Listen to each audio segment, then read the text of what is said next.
Okay, we're going to talk about how to log into Brainchild Achievers. So I'm going to go back to Google Classroom.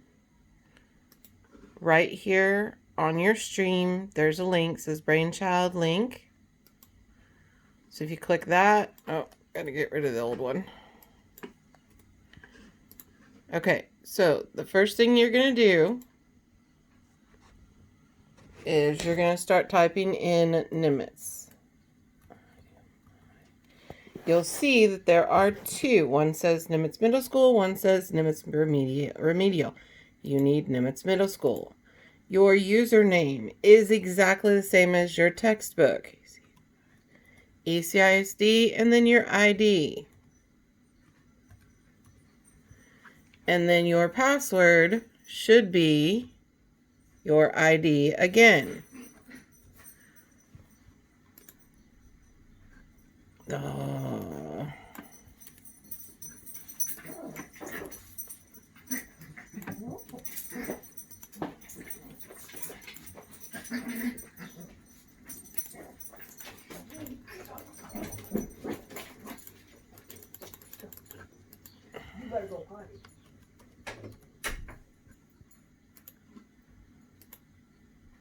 There we go. Okay, so across the top. Now, I only have math on mine. You should have all 4 subjects. I have math. I can click on this, and it will take me to all of the things that we learned this week, or this year, okay? But if you look at your screen, you have assignments listed.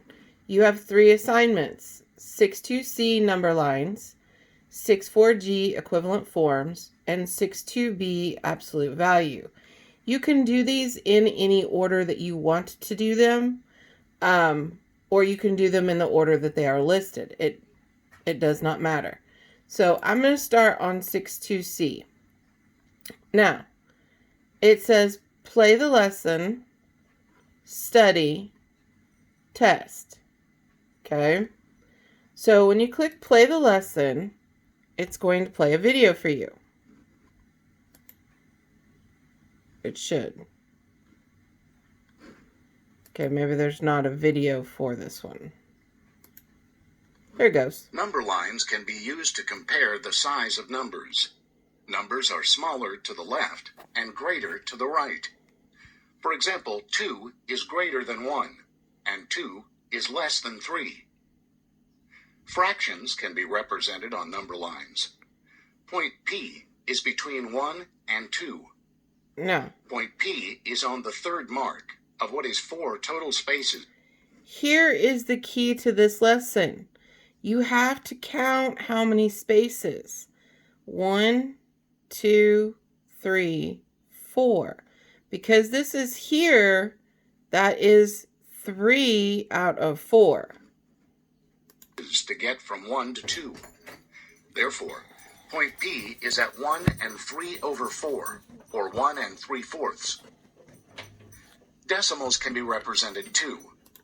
So here you can see there are 1, 2, 3, 4, 5, 6, 7, 8, 9, 10. There are 10 lines between 1 and 2. So if I count 1, 2, 3, 4, 5, 6, 7, P is on the 7th line.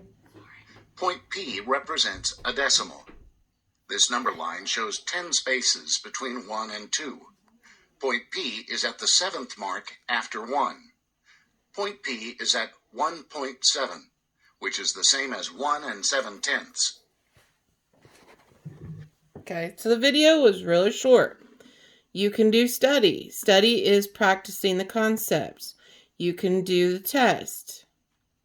Here is the test. So it says, which number is best represented by the X? 3.4, 3.5, then there's nothing, another nothing, 3.8. Well, if this is 3.5, this should be 3.6, this should be 3.7. So if I go over here and I click 3.7, it goes to the next one because this is a pre-test. Okay? So I'm just going to go through and I'm just going to click once. Please don't do that on yours.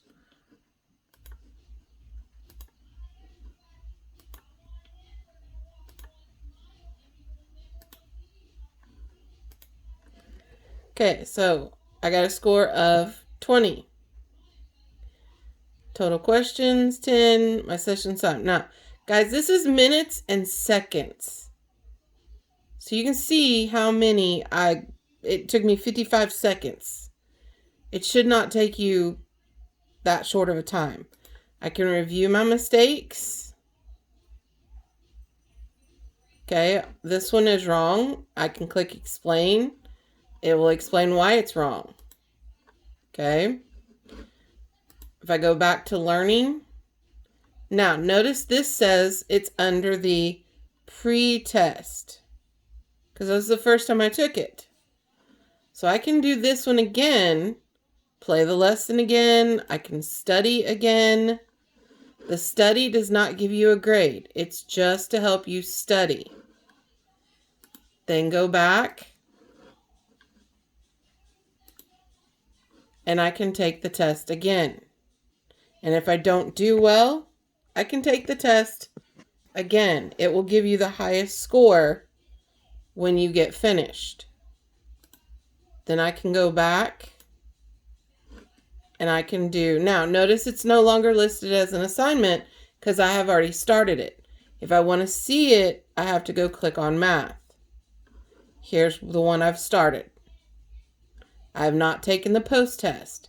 If you get an 80 or better on the pre-test, you do not have to take a post-test. Okay?